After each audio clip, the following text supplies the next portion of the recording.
खबरदार में हूं श्वेता सिंह। सबसे पहले खबरों को खबरदार के लेंस से देख लेते हैं। आज 18 साल की पर्यावरण एक्टिविस्ट ग्रेटा थनबर्ग का नाम पूरे भारत में ट्रेंड कर रहा है। उम्र तो कम है, लेकिन ऐसा लगता है वो अपने साथ क्रांतिकारी विरोध का लाइसेंस हमेशा रखती है। विदेशी ताकतों की जिस प्रोपेगेंडा पर भारत का विदेश मंत्रालय लगातार चिंतित है, ग्रेटा के एक ट्वीट को इसका सबूत माना जा रहा है। ट्वीट के जरिए सारे कागज सामने आ गए हैं, जिनसे पता लगता है कि ग्रेटा के पास भारत विरोध का एक टूल किट था, औजार का बॉक्स, जिनमें सिलसिलेवार ढंग से विरोध का पूरा तरीका लिखा हुआ था। एजेंसियों को ऐसा शक है कि इस टूल किट के जरिए पूरी प्लानिंग के साथ आंदोलन को अंतर्राष्ट्रीय बनाने की कोशिश की गई और भारत को बदनाम करने वाला एजेंडा चलाया गया। 26 जनवरी को दिल्ली के लाल किले पर जो कुछ हुआ वो अचानक नहीं हुआ था। इसे पहले कागज पर प्लान किया गया और फिर जमीन पर अंजाम दिया गया। वैसे ग्रेटा थनबर्ग, मिया खलीफा और रेहाना सिर्फ मोहरे हैं, इशारों का पालन करने वाली कठपुतली।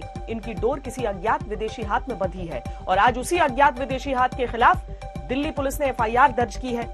आज इस षड्यंत्र से आपको खबरदार करेंगे। इसके बाद आपको किसान आंदोलन का संसद एडिशन दिखाएंगे। संसद के अंदर किसान आंदोलन को लेकर चुटीली बहस हुई, शेरो शायरी हुई, व्यंग और कटाक्ष के बाण चलाए गए। आज संसद के अंदर नेता के बीच कैसे कृषि युद्ध छिड़ा हुआ था, आंदोलन का संसद वाला विश्लेषण क्या है, इसकी जानकारी आपके पास होनी चाहिए। वैसे इन दिनों दिल्ली के तीनों बॉर्डर्स ऐसे लगने लगे हैं जैसे दिल्ली के नहीं देश के बॉर्डर हों।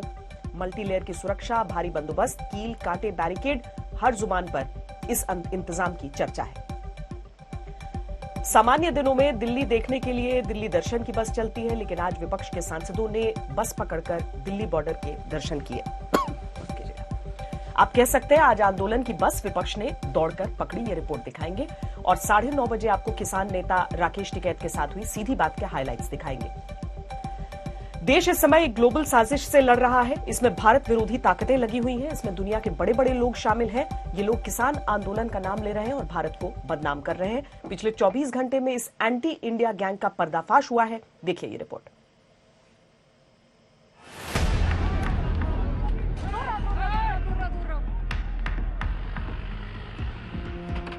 26 जनवरी को लाल किले पर जो हुआ, दिल्ली में जिस तरह से धावा बोला गया, जिस तरह से सड़कों पर उपद्रव किया गया, ये सब अचानक नहीं हुआ था। ये सब उस सोची समझी साजिश का हिस्सा था, जिसे पहले कागज पर उतारा गया, फिर जमीन पर अंजाम दिया गया। और इस साजिश की पोल खुली इस चेहरे से। My name is Greta Thunberg, and I'm inviting you to be a part of the solution. 18 साल की ग्रेटा थनबर्ग को दुनिया जानती है। पर्यावरण के मुद्दों पर ग्रेटा ने बहुत कम उम्र में खूब नाम कमाया। लेकिन ना तो ग्रेटा की मासूमियत पर जाइए, ना ही ग्रेटा की कम उम्र को देखिए। ऐसी ग्लोबल हस्तियां भारत के खिलाफ बहुत बड़ी साजिश का हिस्सा बनी। ग्रेटा ने तो अपनी पोल खुद ही खोल दी। ये वही गूगल डॉक्यूमेंट है जिसे 3 फरवरी को ग्रेटा ने अपने ट्विटर अकाउंट पर पोस्ट किया था और बाद में इसे डिलीट कर दिया।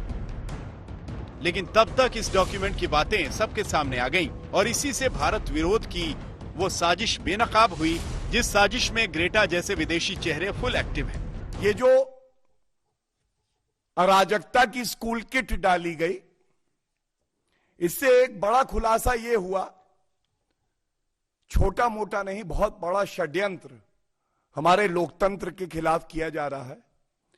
1 GB डेटा, 1 GB मटेरियल, ये सब उपलब्ध कराया गया उन ताकतों को, शक्तियों को, कि कैसे हमारे देश को कमजोर करे। किसान कानून तो एक बहाना है, हमारा पवित्र लोकतंत्र इनका निशाना है। कुछ लोग पढ़ते नहीं है लेकिन केवल ट्वीट करते हैं। उनमें से कुछ लोग ऐसे होते हैं जिनके ट्वीट के कई और कारण रहते होंगे, लेकिन इन एजेंसीज को, इन प्लेटफॉर्म्स को भी एक बार सोचना होगा कि इनका असर देश के ऊपर क्या होगा। इस डॉक्यूमेंट में भारत के विरोध में किसान आंदोलन को तेज करने की टूल किट दी गई है। इस टूल किट का मतलब है कि आंदोलन को हवा देने के लिए क्या क्या किया जाएगा। सोशल मीडिया से लेकर जमीन तक भारत विरोधी आंदोलन को तेज करने का पूरा प्लान पहले से ही तैयार किया गया था। ऑन ग्राउंड प्रोटेस्ट कब करना है, कहां प्रोटेस्ट करना है, ये सब बताया गया। कब कौन से हैशटैग से क्या ट्वीट करना है, कब आंदोलन के समर्थन में डिजिटल स्ट्राइक करनी है, कब ट्विटर पर ट्वीट्स की बाढ़ लानी है, किन बड़ी हस्तियों को टैग करना है, कैसे फोटो और वीडियो मैसेज भेजने हैं। सोशल मीडिया कैंपेन का पूरा शेड्यूल दिया गया। दिल्ली पुलिस को सोशल मीडिया मॉनिटरिंग के कॉन्टेक्स्ट में एक पर्टिकुलर अकाउंट के द्वारा एक डॉक्यूमेंट अपलोड किया गया जिसका नाम टूल किट है। उस टूल किट को एक पर्टिकुलर प्रो खालिस्तानी ऑर्गेनाइजेशन है जिसका नाम पोएटिक जस्टिस फाउंडेशन है, इसके द्वारा इसकी ऑथरशिप दिखाई गई है और इस डॉक्यूमेंट में एक एक्शन प्लान डिलिनेट किया गया है। और अगर आप 26 जनवरी और उसके आसपास के इवेंट्स को देखें तो आपको ये मालूम होगा कि ये बिल्कुल कॉपी कैट बिल्कुल एग्जीक्यूशन था। जिस तरह का प्लान इस डॉक्यूमेंट में है उसी तरह की एक्टिविटीज ग्राउंड पे भी दिखाई देती हैं। तो इसका संज्ञान लेते हुए दिल्ली पुलिस ने जो ऑथर्स हैं टूल किट के, उनके खिलाफ एक केस दर्ज किया है धारा 124A, 153A, 153 और 120B IPC में, जिसका की इन्वेस्टिगेशन दिल्ली पुलिस की साइबर सेल द्वारा किया जाएगा। आप हैरान हो जाएंगे कि जैसा इस डॉक्यूमेंट में दिए टूल किट में बताया गया, ठीक उसी तरह से आंदोलन के नाम पर अब तक हुआ भी है। जैसे रिहाना ने जो ट्वीट किया वो ट्वीट उसी शब्दों में है जिसका इस डॉक्यूमेंट में जिक्र है। इसी तरह 26 जनवरी को सरकारी इमारतों के बाहर प्रदर्शन करने को कहा गया था। इसमें हिंसा को पूरे देश और दुनिया ने देखा। भारत विरोधी मुहिम तेज करने के लिए टूल किट में लिखा है कि ऑन ग्राउंड प्रोटेस्ट में हिस्सा लें, किसान आंदोलन से एकजुटता दिखाए जाने वाली तस्वीरें पोस्ट करें, 25 जनवरी को ये तस्वीरें भेजें। इसमें आंदोलन के समर्थन में फोटो और वीडियो के लिए डिजिटल स्ट्राइक करने की बात है। #AskIndiaWhy के साथ 26 जनवरी से पहले या 26 जनवरी तक ट्विटर पर पोस्ट किए जाने को कहा गया था। इसमें 4 और 5 फरवरी का भी प्लान लिखा है कि इस दिन किसान आंदोलन से जुड़ी तस्वीरों और हैशटैग को ट्रेंड करके ट्विटर पर डिजिटल तूफान लाया जाएगा। इसमें भारत सरकार पर अंतर्राष्ट्रीय दबाव बढ़ाने के लिए दुनिया भर में नेताओं से बात करने और भारत के उद्योगपतियों को हर हाल में कमजोर करने की बात लिखी है। इसके अलावा 26 जनवरी को पूरी दुनिया में एक साथ भारत सरकार के विरोध में ऑन ग्राउंड प्रदर्शन करना, ये सब आंदोलन के टूल किट का हिस्सा है। हिंदुस्तान की मिट्टी, हिंदुस्तान के मुद्दे, हिंदुस्तान में ही बातचीत और हिंदुस्तान में ही समाधान, सीधे तौर पर यही होना चाहिए। लेकिन कुछ विदेशी ताकतें ऐसा होने नहीं देना चाहती हैं। अब क्या वो वाकई कुछ हाथों में औजार हैं या खुद ही वो इस मामले में आगे बढ़ चढ़कर ये सब कुछ कर रहे हैं, ये तो वो जाने और आगे जांच के जरिए पता चलेगा। लेकिन जो नफरत की दुहाई दे रहे हैं, वो खुद कितनी नफरत फैला रहे हैं, वो यहां पर हिंदुस्तान की जमीन पर देखकर बता सकते हैं। सिंघू बॉर्डर पर एक ओर पूरे सुरक्षाकर्मी और दूसरी ओर तमाम किसान संगठन जो कि 2.5 महीने से यहां पर बैठे हुए हैं, अपने आंदोलन को आगे बढ़ा रहे हैं। बातचीत भी होती है सरकार और किसान संगठनों के बीच। पुलिस वालों ने अपना खून भी यहां बहाया है, चाहे 26 जनवरी हो या यहां सिंघू बॉर्डर पर 27 जनवरी की वो वारदात। और इन सारी चीजों के बीच समाधान सिर्फ और सिर्फ हिंदुस्तान को ढूंढना है, हिंदुस्तान की आवाजों को ढूंढना है, यहां के पक्षों को ढूंढना है। किसी बाहरी देश के कुछ विदेशी लोग, कलाकार, उन लोगों को ज्यादा चिंता करने की आवश्यकता नहीं है। अब सवाल यह है कि ग्रेटा जैसे ग्लोबल चेहरों के पीछे कौन लोग हैं जो इन्हें आगे करके भारत विरोधी एजेंडा चला रहे हैं, क्योंकि अब इसमें कोई संदेह नहीं कि किसान आंदोलन के नाम पर ऐसी भारत विरोधी ताकतें फुल एक्टिव हैं, जो विदेश में बैठकर आंदोलन की रणनीति बना रही हैं और आंदोलन को अपने रिमोट से चला रही हैं। आज तक ब्यूरो। पिछले 24 घंटे में इस एंटी इंडिया गैंग का पर्दाफाश हो गया है। इनका एंटी इंडिया गेम प्लान बेनकाब हो गया है। एक्टिविस्ट ग्रेटा थनबर्ग के एक ट्वीट को इसका सबूत माना जा रहा है। इस ट्वीट के जरिए वो दस्तावेज सामने आ गए जिनमें भारत के खिलाफ साजिश को अंजाम तक पहुंचाने का एक प्लान लिखा हुआ है। ये किसानों के नाम पर भारत विरोधी एजेंडा चलाने वाली टूल किट है। इस टूल किट में हर वो तरीका बताया गया जिससे भारत विरोधी माहौल बनाया जाए, भारत में अराजकता फैलाई जाए, और इस प्लान को ठीक उसी तरह से अंजाम भी दिया गया। ये भारत के खिलाफ बहुत बड़ी साजिश है और इसमें ग्रेटा थनबर्ग, रिहाना और मियां खलीफा जैसे लोगों को मोहरे की तरह इस्तेमाल करने वाला विदेशी हाथ है। ग्रेटा थनबर्ग ने भारत विरोधी एजेंडा चलाने वाली जो टूल किट शेयर की थी, उस टूल किट को तैयार करने वाले अज्ञात लोगों के खिलाफ दिल्ली पुलिस ने FIR दर्ज की है। इसमें आईपीसी की धारा 153A यानी उपद्रव फैलाने वाले बयान देना, आईपीसी की धारा 120B यानी आपराधिक साजिश में शामिल होना और 124A यानी देशद्रोह की धारा के तहत मामले दर्ज किए गए। इस मामले की जांच दिल्ली पुलिस की साइबर सेल को सौंपी गई है, जो ग्रेटा थनबर्ग जैसे चेहरों के पीछे उन असली चेहरों का पता लगाएगी जिनके एजेंडे में भारत को अराजकता और हिंसा में झोंकने की साजिश थी। इस साजिश की पोल कैसे खुली, कागज पर जो प्लान बनाया गया था, कैसे इस प्लान को ठीक उसी तरीके से जमीन पर अंजाम दिया जा रहा था, ये सारी चीजें सामने हैं। हमने कल ही आपको बताया था कि जिस तरीके से एक के बाद एक विदेशी हस्तियों को अचानक भारत के किसान याद आ गए, जिस तरीके से अचानक इन्होंने किसान आंदोलन पर एक के बाद एक ट्वीट किए और भारत विरोधी माहौल बनाने का प्रयास किया, उसमें सीधे तौर पर भारत को बदनाम करने का एजेंडा दिख रहा था। और इसके कुछ ही देर में ग्रेटा थनबर्ग के ट्वीट से वो डॉक्यूमेंट सामने आ गए जिसमें किसानों का नाम लेकर भारत विरोधी मुहिम तेज करने के तरीके और पूरा प्लान बताया गया था। जाहिर है कि अब इसके बाद कुछ और कहने की जरूरत नहीं कि भारत के किसानों को ही भारत के खिलाफ एजेंडे का हथियार बना लिया गया। आंदोलन भारत में हो रहा है, लेकिन इस आंदोलन के बहाने भारत विरोध का रिमोट किसी और के पास है और ये लोग ग्रेटा, रिहाना जैसे चेहरों को आगे करके भारत से दुश्मनी निकाल रहे हैं। लेकिन भारत के खिलाफ माहौल बनाने का ये प्रयोग भी फेल हो गया। भारत के खिलाफ एजेंडा चलाने वालों का आज एक करारा जवाब और मिला है। अमेरिकी सरकार ने भारत के नए कृषि कानूनों का समर्थन किया है और वहां के विदेश मंत्रालय ने यह कहा है कि कृषि सुधार में भारत सरकार के कदम का वो समर्थन करते हैं। इससे कृषि क्षेत्र में निजी निवेश आएगा, किसानों की बड़े बाजार तक पहुंच बढ़ेगी, भारत के बाजारों की दक्षता बढ़ेगी और निजी कंपनियां निवेश के लिए आकर्षित होंगी।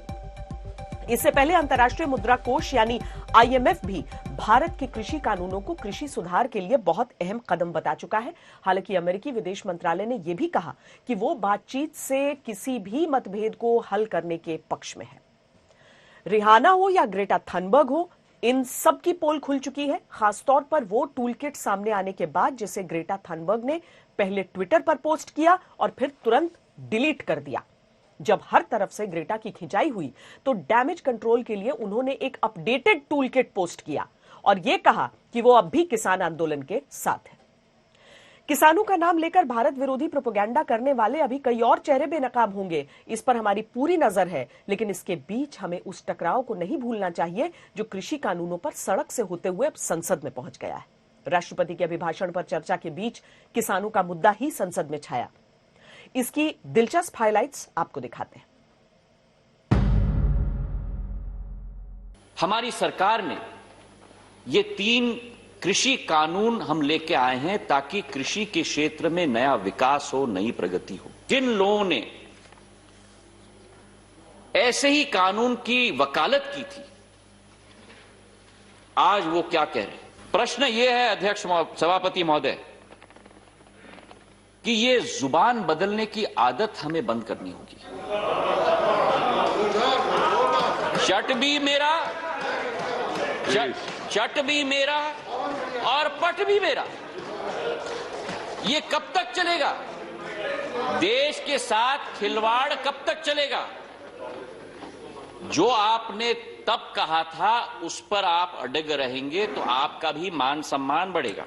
माननीय सिंधिया जी को बधाई देता हूं माननीय सभापति महोदय, जितने अच्छे ढंग से वे यूपीए सरकार में सरकार का पक्ष रखते थे, उतना ही अच्छे ढंग से उन्होंने आज भाजपा का पक्ष रखा है। आपको बधाई हो। वाह जी महाराज, वाह, वाह जी महाराज। प्लीज प्लीज, हमेशा रहेगा। मैनिफेस्टो में था, लेकिन मैनिफेस्टो में यह कहा था कि इस पर आम सहमति नहीं होगी। हमने मांग की थी कि आप ऑर्डिनेंस हम जो है उसको वापस करिए और सेलेक्ट कमेटी बनाइए। भी खाइफ नहीं तख्ताएदार से, मैं भी मंसूर हूं कह दो अगियार से। क्यों डराते हो जिंदा की दीवार से? जेल, जिंदा जेल। जुल्म की बात को, जहल की रात को मैं नहीं मानता, मैं नहीं जानता। हो गई है पीर पर्वत सी पिघलनी चाहिए, हो गई है पीर पर्वत सी पिघलनी चाहिए।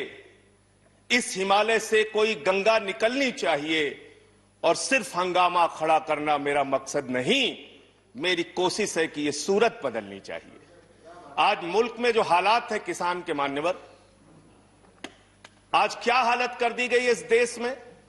जो आपको अनाज पैदा करके आपका पेट भरते हैं, आप उनको जूतों से मारने की बात करते हैं। 11 दौर की आप वार्ता कर चुके हैं, सारी की सारी वार्ता फेल। आप कहते हैं मैं एक फोन कॉल की दूरी पर हूं। मैं पूछना चाहता हूं, क्या इस सरकार के पास कॉल करने के लिए 2 रुपए भी नहीं है? अरे 2 रुपए नहीं है तो हम लोगों से ले लो, लेकिन कॉल कर लो किसानों को। 26 जनवरी की हिंसा के बाद पुलिस ने दिल्ली के बॉर्डर पर सुरक्षा के जो अभूतपूर्व इंतजाम किए हैं, उनकी इन दिनों काफी चर्चा है। किसी आंदोलन या प्रदर्शन को लेकर कटीली तारें और कीलें लगाकर बॉर्डर सील कर देने के इंतजाम पहली बार देखने को मिले हैं, वरना अभी तक तो दुनिया में प्रदर्शनकारियों और भीड़ को कंट्रोल करने के 2 ही तरीके सबसे ज्यादा प्रचलित रहे। पहला तरीका है एस्केलेटेड फोर्स। इसमें धीरे धीरे ताकत का इस्तेमाल बढ़ाया जाता है और तब तक बढ़ाया जाता है जब तक कि प्रदर्शनकारी जगह से हट न जाए। इस तरीके का इस्तेमाल 1970 के दशक तक होता था। हालांकि अभी भी इसका इस्तेमाल कई देशों की पुलिस करती है, लेकिन भीड़ या प्रदर्शन को नियंत्रित करने का जो तरीका अब दुनिया में प्रचलित है, उसे कहते हैं नेगोशिएटेड मैनेजमेंट, यानी बातचीत के जरिए प्रबंधन। इसमें सुरक्षा बल और प्रदर्शनकारी किसी भी घटना या कार्रवाई पर आपस में बात करते हैं, लेकिन इसके लिए जरूरी है कि प्रदर्शनकारी और पुलिस आपस में बात कर टकराव को टालने के लिए राजी हो, और ऐसा दिल्ली की अलग अलग सीमाओं पर तो बिल्कुल नहीं हो रहा। बहरहाल गाजीपुर बॉर्डर पर पुलिस को तीसरा तरीका अपनाना पड़ा, और वो तरीका है कमांड एंड कंट्रोल, जो एस्केलेटेड फोर्स का ही नया और ताकतवर वर्जन है। इसे इजाद करने का श्रेय दिया जाता है अमेरिका के न्यूयॉर्क पुलिस डिपार्टमेंट को। इस तरीके में प्रदर्शनकारियों की भीड़ का आकार बड़ा होने से पहले ही उसे तितर बितर कर दिया जाता है। इसमें लोगों को प्रदर्शन के लिए जो जगह दी जाती है, उस पर पुलिस का कड़ा नियंत्रण होता है। पुलिस कंक्रीट और मेटल के बैरियर लगाती है। भीड़ के साइज और गतिविधियों का पता रखने के लिए इलेक्ट्रॉनिक सर्वेलांस कर सकती है, और जरूरत महसूस होने पर भीड़ के नेताओं और संदिग्ध उपद्रवियों को गिरफ्तार कर सकती है। गाजीपुर बॉर्डर के हालात देखकर लगता है कि दिल्ली पुलिस ने इसी स्ट्रैटेजी के तहत सुरक्षा की लेयर तैयार की है। इस कड़ी सुरक्षा के बारे में सुनकर आज विपक्षी दलों के 15 सांसद खुद को गाजीपुर जाने से रोक नहीं पाए और बस पकड़कर दिल्ली बॉर्डर दर्शन के लिए चल पड़े। हालांकि पुलिस ने उन्हें किसानों से मिलने से रोक दिया।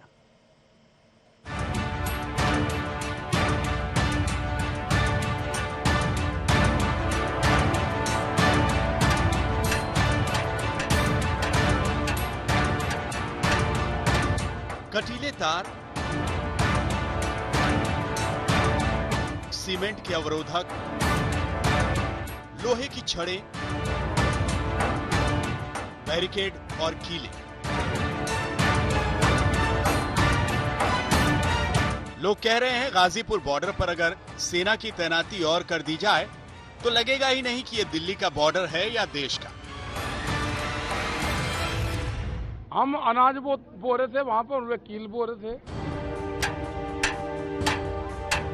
अब ये टिकैत के बयान का असर था या गाजीपुर बॉर्डर पर विपक्ष के 15 सांसदों की विजिट का, या शायद कोई और बात रही होगी।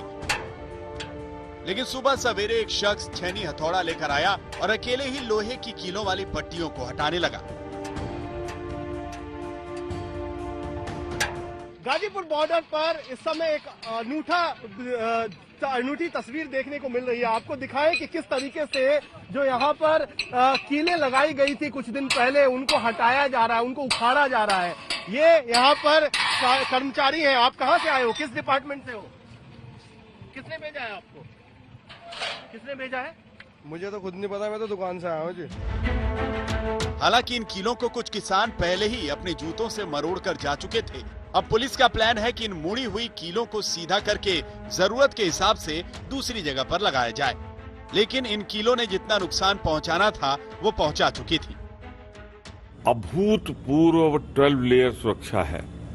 काश मोदी जी आपने यही 12 लेयर सुरक्षा लद्दाख में, अरुणाचल में और सिक्किम बॉर्डर पे लगाई होती तो आज हमारा हजारों वर्ग किलोमीटर चीन के कब्जे में ना होता। वैसे गाजियाबाद वाली साइड पर जिस वक्त कीलें हटाने का कार्य प्रगति पर था, ठीक उसी वक्त 10 विपक्षी पार्टियों के 15 सांसदों की टीम किसानों से मिलने गाजीपुर पहुंची, लेकिन पुलिस ने उन्हें दिल्ली वाली साइड पर ही रोक लिया। कनीमोझी तो इतनी लेयर की सिक्योरिटी देखकर भौचक्की रह गईं। Our own people have been barricaded from entering, and look at the layers of barricades, barbed wires, iron spikes, and concrete walls built to keep our own people away.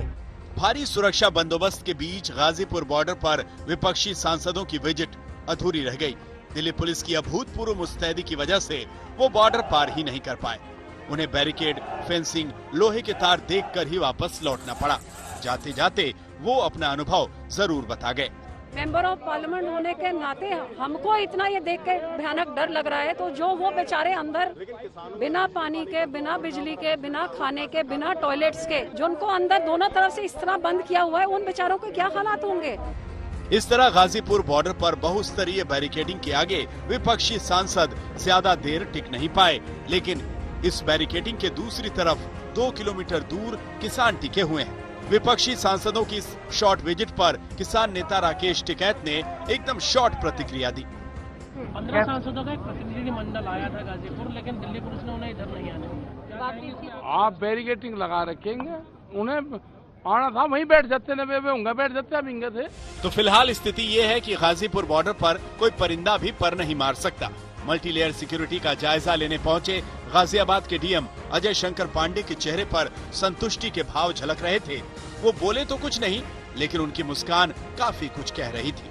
Delhi से कुमार कुणाल के साथ आज तक bureau. वैसे मुख्य रास्ते से जाने के लिए दिल्ली पुलिस रोकती है। अगर कच्ची पगडंडी का इस्तेमाल करने के लिए नेता तैयार होते तो वो किसानों तक आसानी से पहुंच सकते थे। हाँ, आसानी से नहीं, थोड़ा सा उस धूल को जरूर वहां पर भागना पड़ता। वैसे किसान संगठन बार बार अनुरोध कर चुके हैं कि नेतागण कृपया आंदोलन से उचित दूरी बनाकर रखें, लेकिन विपक्षी दलों के नेता किसान आंदोलन की तरफ खिंचे चले जा रहे हैं। कांग्रेस महासचिव प्रियंका वाड्रा आज उत्तर प्रदेश के रामपुर के डिबडिब गांव पहुंची और 26 जनवरी को दिल्ली की ट्रैक्टर रैली में जान गंवाने वाले किसान नवरीत सिंह की अंतिम अरदास में शामिल हुई। कांग्रेस ने दिल्ली पुलिस के दावे को खारिज करते हुए आरोप लगाया था कि नवरीत की मृत्यु पुलिस की गोली से हुई। हालांकि पोस्टमार्टम रिपोर्ट में गोली लगने की बात नहीं है। नवरीत सिंह के परिवार से मिलने के बाद प्रियंका वाड्रा ने कहा कि ये मौका राजनीतिक बात करने का नहीं है। इसके बाद उन्होंने किसान आंदोलन को कांग्रेस के समर्थन देने की बात कही। प्रियंका, लगातार पत्रकारों से लेके कई लोगों पर सेडिशन चार्जेस लग रहे हैं। आपको क्या लगता है कि सरकार इंटॉलरेंट है या सरकार के खिलाफ षड्यंत्र हो रहा है? आप पत्रकार हैं, आप बताइए आपको क्या लगता है? आपको क्या लगता है, क्या ये इस देश में ये परंपरा रही है? देश का संविधान क्या कहता है? किसी का ओपिनियन हो या कोई कुछ लिखना चाहे तो उस पर कोई पाबंदी नहीं होनी चाहिए। कौन सी बड़ी बात है? उनके दादाजी से आप मिली, क्या उन्होंने कहा? कितने परेशान थे वो? और लगातार क्या हुआ है? उनका दिल टूटा हुआ है, उनके पिताजी का दिल टूटा हुआ है। आप सोच सकती हैं कि कितना दुख हो रहा है उनको। वो न्यायिक जांच चाहते हैं और वो बहुत स्पष्ट कह रहे हैं कि उनको लगता उन्होंने अपना पोजीशन बहुत क्लियर किया है। जुडिशियल इंक्वायरी चाहते हैं। आप भी मांग करेंगे जुडिशियल इंक्वायरी? बिल्कुल मैं उनका पूरा समर्थन करूंगी, पूरा सपोर्ट पूरा करूंगी। आज की तारीख में अगर किसान आंदोलन के सबसे बड़े नाम की बात हो तो जिनका चेहरा सामने आता है वो है किसान नेता राकेश टिकैत। आज तक ने राकेश टिकैत से सीधी बात की, जिसमें उन्होंने सरकार के खिलाफ कई तीखी बातें बोली। राकेश टिकैत के साथ आज तक का ये पूरा इंटरव्यू आप शनिवार रात 8 बजे देख सकेंगे, लेकिन सीधी बात की कुछ बड़ी बातें हम आपको सुनवाते हैं। आपका स्टूडियो में बहुत बहुत स्वागत। धन्यवाद जी आपका भी। आप तो प्रवक्ता हैं, नेता तो नहीं है। ना नेता कहाँ है जी, मैं तो प्रवक्ता हूँ। मैं तो खेती करता हूँ, गन्ने की इनकी खेती करते हैं। मैं तो किसान हूँ। किसान है आप जी।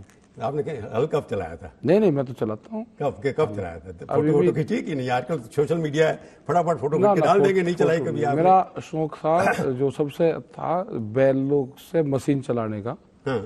जो गन्ने की उसकी करते थे, तो वो शौक रहा है और ट्रैक्टर चलाने का रहा है। और कोशिश करता हूं कि जब भी खेतों की जुताई हो तो उस टाइम पे मैं गांव में रहूं। अच्छा, देखते रहते हैं आप? करता कोई और है? नहीं मैं चलाता हूं उसको। जो शौक है चलाने का, वो खेत में ट्रैक्टर चलाने का शौक है। पूरा का पूरा दिन चलाता हूं। और जो उसकी जो सुगंध होती है, जो मिट्टी, वो जो खुशबू है वो मिट्टी, वो टच होनी चाहिए, वो खुशबू। नेतागिरी का टाइम कब मिलता है? नेतागिरी का नेतागिरी कहाँ करता हूँ? ये बैठे आप धरने पे थे? नहीं, ये नेतागिरी थोड़ा, ये तो समस्या है। हमारा भी गन्ने का भुगतान नहीं हुआ, तो ये तो देश के आंदोलन है। पूरा जो बिल है हो रहे, सब चीजें इकट्ठी हुई है। क्योंकि ऐसा लगता है जितने किसान नेता बैठे हैं आकर के, उनमें से नेता ज्यादा हैं, किसानी कम करते हैं। नहीं, नेता तो नहीं मुझे लगता। जो रात को यहाँ लेट रहे नेता तो नहीं। नेता तो अंदर कोठी में है, चमचमाती मखमली सड़कों पर उस पर चलते हैं जी, और मखमले बिस्तरों पर सोते हैं। आप ये बताओ, तो दिन से आप बैठे लगभग 100 दिन होने जा रहे हैं, बैठे कर मांग क्या है आपकी? समझ नहीं आया लोगों की, बिल क्यों वापस होने चाहिए? मेरे को एक लाइन में समझा दो आप। एक लाइन में ये समझा दें कि जो घाटे की खेती हो रही है, जो सीधा गांव का आदमी, उसको बिल के बारे में उसको कुछ नहीं पता। हाँ, नहीं पता बिल्कुल भी। ठीक है, वो फसल अपनी किस रेट में बेच रहा है, मतलब एमएसपी डिक्लेयर की हुई है सरकार ने। आज बजट में भी कहा हमने कितने लाखों करोड़ आप गारंटी दवा दीजिए, आप उसी सरकार कानून बनाएगी कि उससे कम पे बिकेगा नहीं, कोई नहीं खरीदेगा। उससे कम पे अगर कोई खरीदेगा तो उसके खिलाफ कानूनी कार्रवाई होगी। आपको नहीं खरीदना, आप मत खरीदो। बाहर से लोग आएंगे, मार्केटिंग करेंगे, गोडाउन आपके घर के पास बनाएंगे। हमने यही तो कहा है कि फूड प्रोसेसिंग इंडस्ट्री करेंगे, आपको फायदा ही तो होगा वहाँ। जिसने गोदाम, हाँ फायदा हो जाएगा। जिसने गोदाम बनाए हैं, ये सरकार को गारंटी तो देनी पड़ेगी ना कि एक एमएसपी से कम पे खरीद नहीं करेगा। फूड नहीं, ये तो आप एमएससी बाकी चीजें भी तो होती है खेती के अंदर, सब्जी की है, बाकी चीजें हैं, खरीद के फूड हर चीज की एमएसपी तो हो नहीं सकती ना। जितनों पर उतने पर तो कर दो। हमको डिजिटल इंडिया कैंपेन से जुड़वा दो। प्रधानमंत्री का पायलट प्रोजेक्ट है डिजिटल इंडिया कैंपेन, हमको भी उससे जुड़वा दो।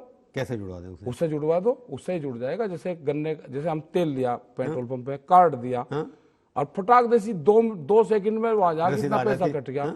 हमने गन्ना दिया, और गन्ना दे के जब तक किसान घर तक जाए उसके अकाउंट में चले जाए। मतलब जब किसान फसल बेचेगा, वो डिजिटल इंडिया कैंपेन का हिस्सा नहीं होगा, दूसरा व्यापारी उसका इस्तेमाल करेगा। क्या हो गया नेट बंद करके पूरे देश का? एजुकेशन को कहाँ लेकर जाओगे? तो आप कह रहे हैं किसान की जो प्रोक्योरमेंट करते हैं वो डिजिटल इंडिया से जोड़ दो, उससे जोड़ दो एकदम। जैसे किसान जमा कराए गेहूं तो पैसा एकदम वो पैसा उसमें चल रहा है। गन्ने को भी 3 क्विंटल गेहूं का जो सोने का भाव जितना है उतना 3 क्विंटल गेहूं का भाव फिक्स कर दो। तो आप ये 1967 का 1 तोला सोना चाहिए 3 क्विंटल के लिए। जो 100 क्विंटल पैदा करता है उसको 33 तोले सोना मिलना चाहिए। तो तब फैसला हो जाएगा। फैसला हो जाएगा। देसी इलाज बता दिया आपने, फार्मूला है, देसी इलाज बता दिया आपने। सब मास्टर की सैलरी बढ़ी। नहीं समझ गया मैं आपकी बात। मोदी जी क्यों नहीं बढ़ेगा? मोदी जी को विश्वास नहीं है आपको? नहीं, हमें तो सब पे विश्वास है। मोदी ने कहा मैं किसानों का भला करता हूँ, आप उस पर विश्वास है, आपको होना चाहिए। नहीं, हम तो भाई प्रधानमंत्री हैं, तो हम तो सरकार से पैसा कहाँ से आ रहा है किसान आंदोलन के लिए? कहाँ चाहिए पैसा? खर्चा हो रही है नहीं, क्या खर्चा होता है जी? वो खर्चा बताओ क्या होता है? मैं रोटी खाता हूँ, मैंने गाँव से कह दिया भाई जितना मैं रोटी खाता हूँ मेरा अनाज यहाँ पे भिजवा दो। दाल रोटी पे आंदोलन चल रहा है, क्या खर्चा आंदोलन में? टेंट और पन्नी लग रही है। आपके खिलाफ भी केस किया उन्होंने? केस करा होगा। केस अच्छा, आंदोलन करोगे केस ना हो? वो कौन सा नेता है जो आंदोलन करके केस नहीं हो रहे? इसका मतलब सरकार से साठगांठ है उसकी। जिसपे आंदोलन में केस नहीं हो रहे तो उसे तो सर्टिफिकेट तो आंदोलन का जब ही मिलेगा ना जब केस रजिस्टर्ड होंगे। 2 बार चुनाव लड़ा ना आपने? हाँ लड़ा। एक बार पहले लड़े? हाँ, दोनों। कौन सी पार्टी से लड़े थे? दोनों बार आ रहा। नहीं आ रहा, जमानत जब्त हुई आपकी? जमानत जब्त होगी। नहीं, पहले कौन सी पार्टी से लड़े थे आप? नहीं, मैं तो इंडिपेंडेंट लड़ा था। Independent support BJP? नहीं, पहली बार नहीं, इंडिपेंडेंट लड़ा। दूसरी बार तो आरएलडी से लड़े। हाँ जी, आरएलडी। तो लोकसभा का जब चुनाव लड़े तो विचारधारा तो आपकी पता है ना क्या है? क्या है जी? जब पार्टी ज्वाइन करोगे तो उसकी विचारधारा मान के चलोगे ना आप? नहीं, विचारधारा तो आदमी की इंडिपेंडेंस होती है। आप तो सिंपल पे लड़ेंगे तो आप तो फिर उसके समर्थन हो गए ना? नहीं, पॉलिटिकल कौन आदमी नहीं है देश में? अगर देश में कोई पॉलिटिक्स नहीं कर रहा तो उससे तो खतरनाक आदमी कुछ नहीं। तो राकेश भी पॉलिटिक्स है? पॉलिटिक्स तो जो मैं वोट देने का अधिकार है तो चुनाव भी लड़ने का अधिकार है मुझे। हाँ, तो इसका मतलब जो अक्टूबर तक रखा है यूपी में अगले साल चुनाव होने हैं, ये क्या उस तरफ बढ़ रहे हैं? नहीं, चुनाव का कोई मतलब नहीं है। चुनाव लड़ेंगे कि नहीं लड़ेंगे? नहीं, ना हमें चुनाव लड़ना तो बहुत बड़ी बीमारी है। 11 बार गए, लगभग 50 घंटे बात हुई आपकी। ज्यादा हुई, 50 से 100 घंटे मान लो, 100 घंटे। तो आप बातचीत करने गए थे तो होती क्या थी बातचीत? क्या चाय पीते रहते थे? ना, चाय कहाँ पीते? पानी की बोतलें पीते होंगे? हाँ, चाय पानी तो उनका जो वहाँ पीते थे, तो पानी पर तो सबका अधिकार है। तो 3 दिन क्या करते, क्या बात क्या करते थे आप? मेरे समझ हमने उन्होंने कहा कि आप ये कानून वापसी लो। वो तो शुरू से कहते हम कानून वापस नहीं लेंगे, आप जाते क्यों थे? हम नहीं, वे बुलाते थे तो जाते थे। तब भी प्राइम मिनिस्टर कहते हैं हम फोन कॉल लो। कौन सा नंबर है वो नंबर दे दो भाई। हमने अपना नंबर दे रखा है उनको। मैंने नंबर सार्वजनिक कर रखा। उस नंबर पे मुझे गाली देते हैं लोग, तो प्रधानमंत्री जी भी अपना नंबर दे देना, कौन सा नंबर है, हम कॉल कर लेंगे उसको। 2020 में आत्मनिर्भर शब्द का इतना इस्तेमाल हुआ कि ऑक्सफोर्ड के शब्दकोश में आत्मनिर्भरता साल के हिंदी शब्द के तौर पर शामिल किया गया। अब असली चुनौती आत्मनिर्भर भारत के सपने को साकार करने की है। इस बार के बजट में ऐसे कई ऐलान किए गए हैं जो भारत को आत्मनिर्भर बनने की दिशा में ले जा सकते हैं।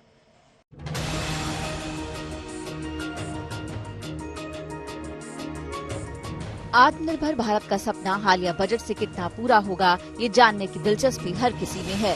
आखिर हो भी क्यों ना। आत्मनिर्भर को ऑक्सफोर्ड ने 2020 के हिंदी शब्द के तमगे के साथ अपने कोश में शामिल किया है।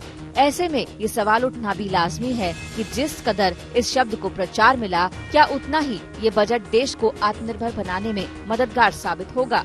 जानकारों का मानना है कि बजट ने इस दिशा में मजबूती के साथ कदम बढ़ाए हैं।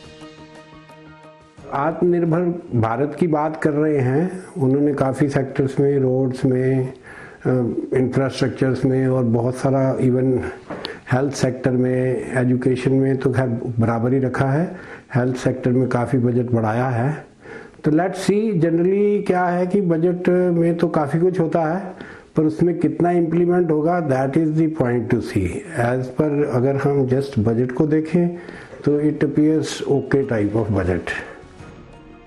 आत्मनिर्भर भारत के निर्माण के लिए जरूरी है कि देश में आसानी से और कम कीमत में कच्चा माल मुहैया कराया जाए।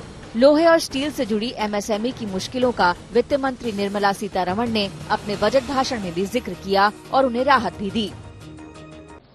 We have taken a number of steps to support the MSME sector. In this budget, I have provided 15,700 crores to this sector, more than double of the last year's B.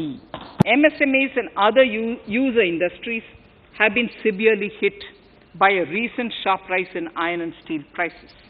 Therefore, we are reducing customs duty uniformly to 7.5% on semis, flats, and long products of non-alloy, alloy, and stainless steels to provide relief to metal recyclers, mostly MSMEs. जानकारों का मानना है कि सस्ता कच्चा माल मिलने से उद्योग जगत के लिए आत्मनिर्भर बनना आसान होगा। हमें एपीआई पर जो दवा बनाने में मुख्य इंग्रेडिएंट हैं उसके लिए डिपेंडेंट रहना पड़ता है, विदेशों से मंगवाना पड़ता है। आत्मनिर्भर भारत के तहत सरकार ने 3 जोन बनाए हैं। हम उसमें भी अपनी डिपेंडेंसी कम करेंगे और विदेशी मुद्रा भंडार को बचाने में भी मदद मिलेगी। इसके अलावा भी बजट में आत्मनिर्भर भारत का सपना साकार करने के लिए कई ठोस कदम उठाए गए हैं। मैन्युफैक्चरिंग के 13 बड़े सेगमेंट को कवर करने वाली प्रोडक्शन लिंक्ड इंसेंटिव यानी PLI योजना के तहत 5 साल में 1.97 लाख करोड़ रुपए के निवेश का ऐलान किया गया है। 3 साल में 7 बड़े इन्वेस्टमेंट टेक्सटाइल पार्क स्थापित करने का भी ऐलान किया गया है। लॉजिस्टिक की लागत को कम करने के लिए मेक इन इंडिया की रणनीति को बजट के केंद्र में रखा गया है। और अभी तक जो एक्सपोर्ट होता है, अभी गारमेंट्स के अंदर हम बहुत पिछड़ रहे हैं, जिसके ऊपर हमारा जो मेन एक्सपोर्ट है, जिन चीज़ों का हमारे यहाँ से एक्सपोर्ट होता है, उसके अंदर अभी आइटमों को चेंज करना पड़ेगा, क्योंकि और उसमें ज़्यादातर कृषि उत्पादन चीज़ें जो है, मसाले हैं, दालें हैं और भी कई आइटम हैं। जैसे हम अभी तक हम सभी कुछ इंपोर्ट कर रहे थे, फ्रूट भी हमारे यहाँ इंपोर्ट बहुत होता है। तो कृषि पे जोर देंगे तो जिससे क्या है कि मेक इन इंडिया का जो हमारा सपना जो है वो बहुत अच्छा जाएगा। इसके अलावा भी कुछ पुरानी और नई योजनाओं से देश के इंफ्रास्ट्रक्चर और मेक इन इंडिया मिशन को बढ़ावा मिलेगा। इंफ्रास्ट्रक्चर से जुड़े प्रोजेक्ट्स की फाइनेंसिंग के लिए 20,000 करोड़ रुपए की पूंजी से डेवलपमेंट फाइनेंशियल इंस्टीट्यूट स्थापित किया जाएगा। 3 साल में इसका लोन पोर्टफोलियो 5 लाख करोड़ रुपए तक पहुंचने का अनुमान है। R&D को प्रोत्साहन देने के लिए अगले 5 साल के दौरान नेशनल रिसर्च फाउंडेशन में 50,000 करोड़ रुपए का इस्तेमाल होगा। यानी इस बजट में आत्मनिर्भर भारत के निर्माण के लिए ऐलान तो खूब किए गए हैं। अब अगर ये सब लागू भी सही तरीके से हो जाएं, तो फिर भारत आत्मनिर्भर राष्ट्र के लक्ष्य को हासिल करने में कामयाब हो जाएगा। आज तक ब्यूरो। 5 साल पहले पीएम ने पहली बार ऐलान किया था कि किसानों की आय 2022 तक दोगुनी की जाएगी। इस बार के बजट में इस लक्ष्य को हासिल करने का आखिरी मौका सरकार के पास था। कृषि के लिए जितने भी ऐलान इस बार के बजट में किए गए, उससे तय वक्त पर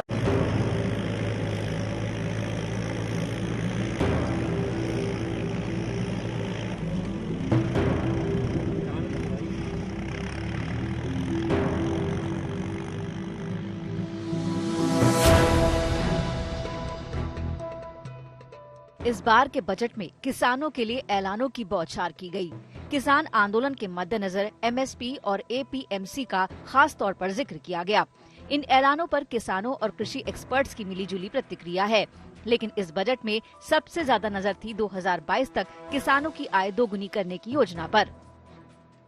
सबसे पहले 28 फरवरी 2016 को पीएम ने इसका ऐलान किया था, जिसमें 2022 में आजादी के 75 साल पूरे होने पर ये लक्ष्य हासिल करने का वादा किया गया था।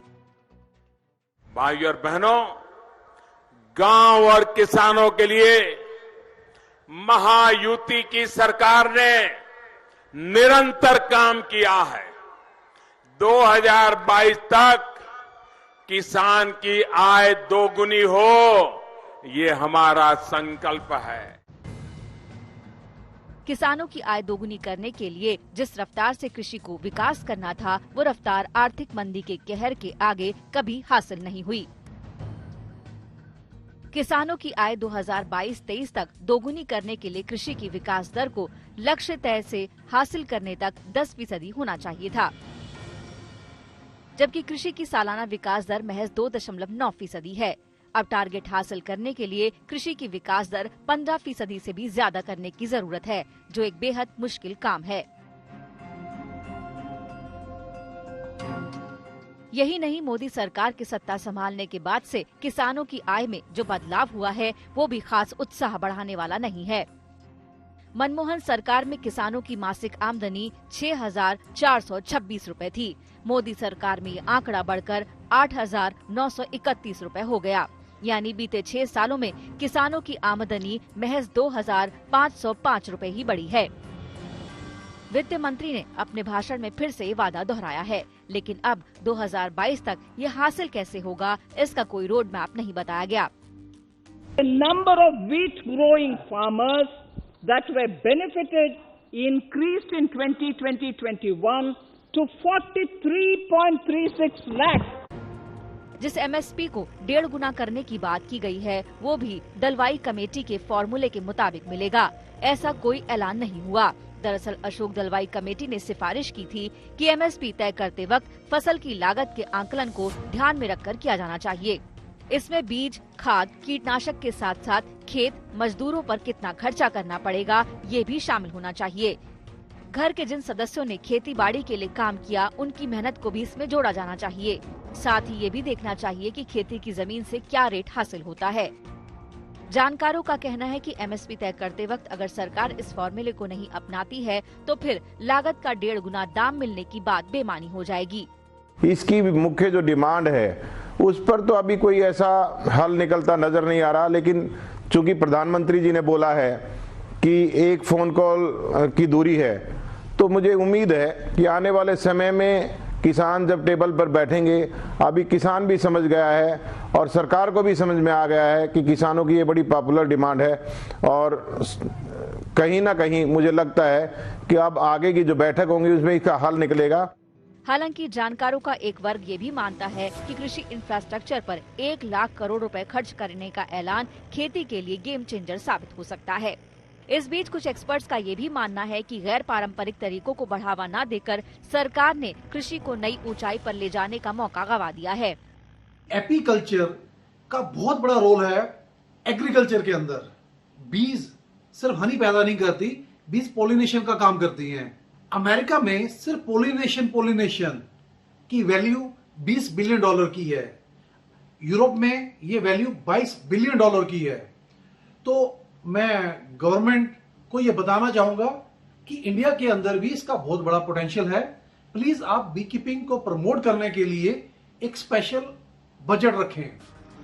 बहरहाल अब इस लक्ष्य को हासिल करने में जितना समय बचा है, उसमें सरकार के पास जितने भी विकल्प हैं, उन सभी को आजमाना होगा, तभी ये सपना हकीकत बन पाएगा। आज तक ब्यूरो।